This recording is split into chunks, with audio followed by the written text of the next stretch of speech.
Pemirsa TVRI Kaltim, TV-nya benua etam.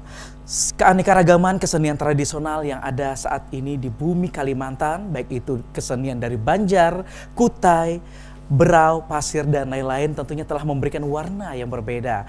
Tentunya juga bagaimana caranya kita untuk mempertahankan kesenian itu sendiri. Baik pemirsa, tanpa terasa kita sudah berada di penghujung acara dalam bersenandung. Sebagai lagu terakhir akan hadir lagu Sabarai. Akhirnya saya Rudi Bawafi dan mewakili seluruh kerabat kerja yang bertugas mengucapkan terima kasih atas perhatiannya. Assalamualaikum warahmatullahi wabarakatuh. Salam budaya.